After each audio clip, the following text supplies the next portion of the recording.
about to come back to you. And I wanted to bring you a video featuring ex-Congressman Jamal Bowman out of New York. And Jamal Bowman has become very, inconsequential. People don't care about Jamal Bowman anymore. And again, people on the right never really cared about him. People on the left, has become a joke to them too. In flash forward to now. The other day, Jamal Bowman was on CNN, and he kind of made an ass out of himself. He was arguing with a white man on television about how oppressed it is and how difficult it is to be a black man in this country. And it even affects their health. The white supremacy, it affects black people's health. Watch. And the problem is we are not dealing with America's original sin and its disease of hate and racism towards black and brown people and sexism towards women and anti-LGBTQ sentiment. We are not dealing with that. Your colleagues in the Republican Party do not hold each other accountable when it comes to the racism that comes from the party on a consistent basis. Congressman, I mean, where are you on You can't be calm about this. I'm a black man in America. The reason why heart disease... I'm white, I can't comment Listen to what I'm saying. The reason why heart disease and cancer and obesity and diabetes are bigger in the black community is because of the stress we carry from having to deal with being called the N-word directly or indirectly every day. If your colleagues would listen and try to learn and engage and grow and stop being so hateful, we could have a better country. Yeah, how ridiculous this really truly is. Let's start with the most obvious. That black people, they're more prone to having heart disease and cancer and whatever, and diabetes and whatnot, because of being called the N-word, either directly or indirectly. And by who? If you're talking about other black people, okay, I can buy that. Again, black people tend to call black people the N-word quite a bit. With the hard R and with the, again, either way. But I don't think that's what he was talking about. I think he's talking about the white man. The white man. I think he's talking about whitey. The white man calling us the N-word directly or indirectly. It's hard on a black person. Gives us cancer, diabetes, heart disease, all that, because we black. We got to put up with all this. Yeah. Okay, Jamal. Let's go into a couple things. Number one, whether or not you're informed about this or not, black people have equal rights with white people. And they have for many, many, many, many years. And even in the Jim Crow South, I'm not saying that was good, but even the Jim Crow South, it was separate but equal, or at least supposed to be. But we're not talking about the Jim Crow South. We're talking about New York City 2025. And you said that, you got all the stuff that you're putting up with. Let's take a look at you, Jamal. You personally, you're a black man. You live in America. You're highly educated. you were a teacher, then you were a principal, then you were a congressperson. Yeah, it seems to me that you have a pretty, dare I say, privileged life. The majority of white people don't even come close to that. Not even close. So it seems to me you have a pretty privileged life. But you're telling people the black people, they have it so bad. Okay. I think it's wrong. I think sometimes when people, they say things over and over again, they believe something that's not true. Because it's said so much over and over and over again. And like you're telling the white guy that he can't comment. He has nothing to say about this because he's white. And he has no idea what it means to be black in America. Well, let me tell you, Jamal, you have no idea what it means to be white in America. You think you do. You've been told whatever stories of white privilege and whatever else, and you believe that you do, but you don't. You have no idea what it means to be white. You've never been white. You probably don't realize that again, if you were white, you probably would have never been elected to Congress. There definitely wouldn't be DEI programs and affirmative action programs out there. I'm not saying you benefit directly from them, but a lot of black people, they have. And again, they don't have those programs for white men, especially for white men. So again, man, Joel, you don't know what it's like to be white. You have no idea. And again, I think you believe that it's, 1860, 1870, just post-slavery. And you're having to push extra hard just to, be equal with white people.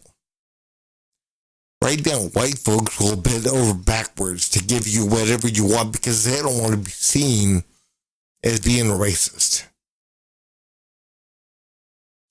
But guys, I'm going to play a second clip for you of Jamal Bowman kind of having a dare I say, a Jesse Smollett type moment. Watch. I don't want to fight. I just want to chill. I just want to not. I was walking down the street the other day. Some white dude, bald head, he looked me, called me a piece of shit in my face. Said, "I'm gonna get what's coming to me." Why I got to deal with that, dog? In Yonkers, New York. Well, can I tell you something? I'm not making that up. Stephen Miller needs to remember. Again, man, Jamal Bowman likes to make shit up. Again, we gotta remember, this is the guy that pulled the fire alarm 2 years ago to delay the vote in Congress. It then said, I didn't know. I thought I was opening up the door.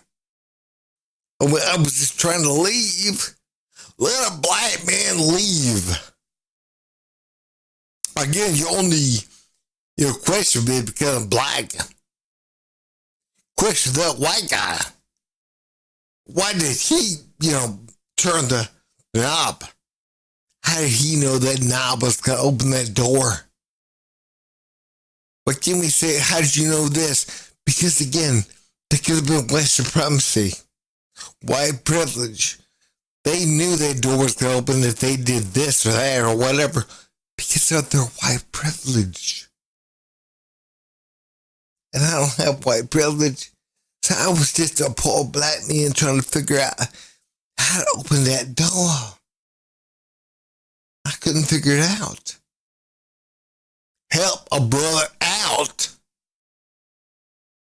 Don't be trying to get me in trouble. What wrong with you? What wrong with America? Don't like the black man. Yeah. Again, this is what the problem is. Again, he's blowing smoke up your ass. He's trying to get people to believe stuff that's not real. And again, I wasn't there. But, I mean, a man like Jamal Bowman passing up any opportunity to record something. I mean, again, even if he would have missed recording the initial confrontation, Jamal Bowman would be chasing him down the street saying, "What did you say? What did you just say it again? Say it again. Say it again for the camera." This guy right here, this white guy, he told me that guy was coming to me because I'm black. Because I'm black and American. I don't want to fight. I'm black. You better believe that Jamal Bowman would be chasing him down the street to try to get a video. Oh, yeah. Or, possibly it did happen.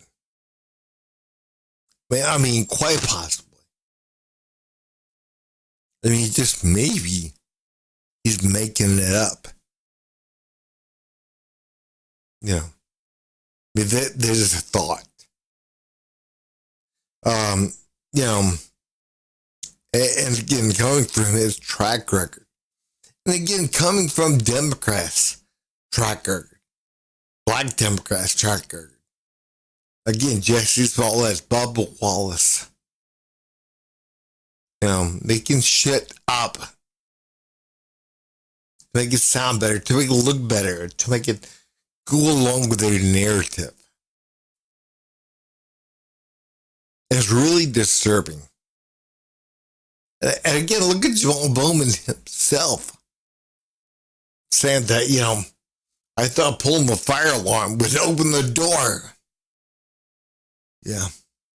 And again, man, this guy is a master's level education. Again, guys, man, this stuff is you can't make this shit up. Can't. I'm going to show you a clip that I saw on the Matt Walsh show. And I'm going to play that from the same exchange between Jamal Bowman and the rest of those people on the panel. And I'm going to play this part for you and comment to it. Watch. I think this is just one of another example of a trend of the Trump administration and his proxies othering people with their language, right? You saw Vice President call Senator Padilla Jose Padilla intentionally. You saw President Trump has previously asked Asian staffers, "Where are you really from?" Matt Walsh, another proxy for President Trump, made an implication that because a significant percentage of people in New York are foreign-born, that it's not an American city anymore. This is an administration that has vilified the word diversity. First of all, I don't know if I'd call Matt Walsh a proxy, a Trump proxy. Again, Matt Walsh has been pretty outspoken against Trump on some things over the past few years. And again, man, I don't agree with Matt Walsh all the time. I don't. But a lot of times I do. And whether or not I do or I don't, that doesn't mean that Matt Walsh is a proxy. Especially with him going against so much of what Trump says on so many issues over the past few years, including the Iran conflict going on now. But yeah, I definitely would not call Matt Walsh the proxy. Now, when it comes to diversity, that is a nasty, dirty word. It's been dirty. It's been nasty. You know, I don't like the word diversity. I can't stand diversity anymore. You know, again, diversity's been shoved down my throat. You know, I don't want our country, you know, turning into Europe. Then again, look what's going on right now in Europe. Look what's happening in London. Again, they got a socialist Muslim mayor. You know, if they had the election in New York right now, it would probably be for the Muslim socialist mayor. Do you guys not understand? This is America. Now, again, I understand that I may be a little bit older than a lot of YouTubers or whatever out there. I get that, but you know, in my close to 50 years, you know, I have a hard time thinking about New York City electing a socialist Muslim mayor. I'm sorry. You know, I mean, New York City is supposed to be, you know, capitalist. The businessman. You know, again, I hate to say it, but the white businessman. Again, I'm not saying that we can have black and brown in there as well. But black and brown people that love this country, that love capitalism, that loves freedom, that loves, you know, being able to, you know, again, do things on your own and not having the government step in to level the playing field, which again can never happen. As soon as you start manipulating things, you're making things unfair, not fair. When you leave things alone, that is fair. Because people have to rely on their smarts, their talent, their ingenuity to move forward, to get ahead, their worth ethic. When you start propping people up, you're making things unfair. And again, we don't want a socialist Muslim mayor. No offense. We live in a Christian capitalist country. But hey, if you guys would please like, subscribe, and leave a comment down below. Thanks.